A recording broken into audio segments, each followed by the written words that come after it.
है कि औरत जब वो दूध पिलाए तो वो पेमेंट करेगा उसको दूध पिलाने की, तो वो उसको दूध पिलाए पूरे 2 साल तक। वल मौलूद लहू रिस्कु हुन्ना व किस्वत हुन्ना बिल मारूफ, और दस्तूर के मुताबिक बाप के जिम्मे होगा उनको कपड़े पहनाना उस औरत को, यानी उसका लिबास, उसकी ड्रेसिंग और मैसिंग, ये उसके जिम्मे होगी। ला तुकल्लफु नफ्सुन इल्ला वुसअहा, कोई शख्स अल्लाह के यहाँ जवाबदेह नहीं होगा मगर अपनी वसअत के मुताबिक। वला तुदार्र वालिदतुम बिवलदिहा वला मौलूदुन लहू बिवलदिही, याद रखो कि ना तो माँ को उसके बच्चे के सबब नुकसान पहुंचाया जाए, यानी माँ के दिल में मोहब्बत है औलाद की, अब उस मोहब्बत का नाजायज़ फ़ायदा उठाकर ना तो उसका बाप जो है वो उसको एक्सप्लॉइट करके कोई नाजायज़ फ़ायदा उठाए, और ना वाइस वर्सा कि जो बच्चे का बाप है वला मौलूदुन लहू, और ना ही वो कि जिसका वो बेटा है यानी बाप, बेवलदिही,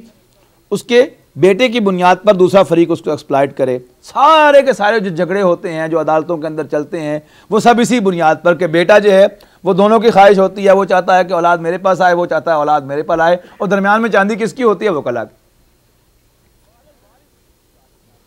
व अलल वारिस मिस्लु ज़ालिका,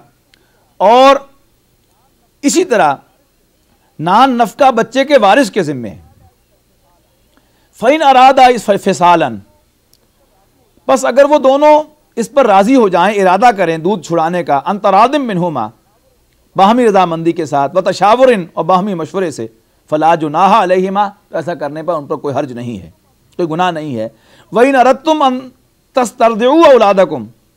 और अगर तुम इरादा करो कि तुम अपने बच्चों को दूध पिलवाओ, फला जुनाहा अलैकुम इस्सल्लमतुम मा आतईतुम बिल मारूफ, तो कोई गुनाह नहीं है कि जो भी मारूफ एक उनकी कोई उजरत बनती है, जैसा कि उसी माशरे के अंदर दूध पिलाना जब वो रिवाज था, जैसे हज़रत हुज़ूर सल्लल्लाहु अलैहि वसल्लम ने हज़रत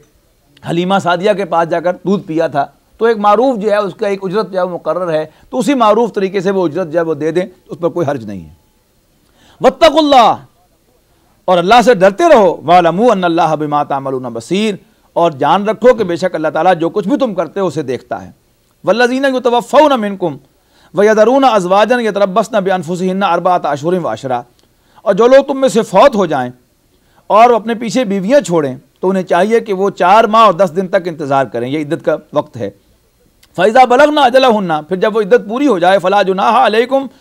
फ़ीमा फ़अलना फ़ी अनफुसिहिन्ना बिल मारूफ, तो फिर तुम पर कोई गुनाह नहीं है कि जो कुछ उनके दिल में है वो मारूफ तरीके से उसका इजहार करें। वल्लाहु बिमा तामलून खबीर, और जो कुछ भी तुम करते हो अल्लाह ताला उससे बाखबर है। यहाँ मुराद है कि वो अगले निकाह करने के लिए अपने दिल में कोई प्लानिंग करें तो उसमें कोई हर्ज नहीं है। वला जुनाहा अलैकुम फ़ीमा अर्रदतुम बिही मिन खिदमतिन निसाई औ अकननतुम फ़ी अनफुसिकुम, अगर तुम इशारे कनाए से औरतों को निकाह का पैगाम भेजो तो इसमें कोई हर्ज नहीं है, या उसको ख्याल करो कि हाँ फलां औरत जो उसको तलाक हो चुकी है या फलां औरत बेवा हो गई है लेकिन वो औरत अभी है इद्दत में, तो 2 तरीके हैं कि आपके दिल में ख्वाहिश है। पहली बात तो ये है कि अगर इद्दत पूरी नहीं हुई, और ये नहीं है कि अब अभी इद्दत पूरी नहीं हुई तो कोई शख्स उसके बारे में सोच भी नहीं सकता कि मैं इससे निकाह करूँगा, नहीं, एक तो ये कि दिल में ख्याल जो है वो आ सकता है, इसमें कोई गुनाह नहीं है। दूसरी बात यह कि कोई इशारे कनाए में इंसान अगर उस औरत को कन्वे भी कर दे अपना ये ख्याल, तो इसमें भी कोई हर्ज नहीं है। अलबत्ता उसके लिए कोई फर्म कमिटमेंट लेना जो है उसकी इजाजत नहीं है जब तक इद्दत पूरी ना हो। अलिमल्लाहु अन्नकुम सतज़कुरूनहुन्ना वलाकिन ला तुवाइदूहुन्ना सिर्रन इल्ला अन तक़ूलू क़ौलन मारूफा, अल्लाह को मालूम है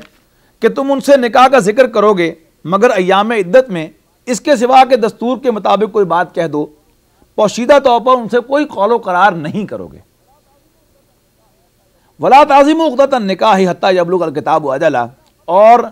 निकाह की गिरह मत बांधना यहाँ तक कि इद्दत पूरी हो जाए। वालमू, और जान रखो अन्नल्लाह यअलमु मा फ़ी अनफुसिकुम, बेशक अल्लाह ताला जानता है जो कुछ तुम्हारे दिलों में है। फ़हज़रूहु, तो तुम उससे बचो, यानी अल्लाह ताला की नाराज़गी से बचो, होशियार रहो। वालमू, और जान लो अन्नल्लाह गफ़ूरुर हलीम, बेशक अल्लाह ताला बख्शने वाला बुर्दबार है। ला जुनाहा अलैकुम इन तल्लक़तुमुन निसा मालम तमस्सूहुन्ना औ तुफरिदू लहुन्ना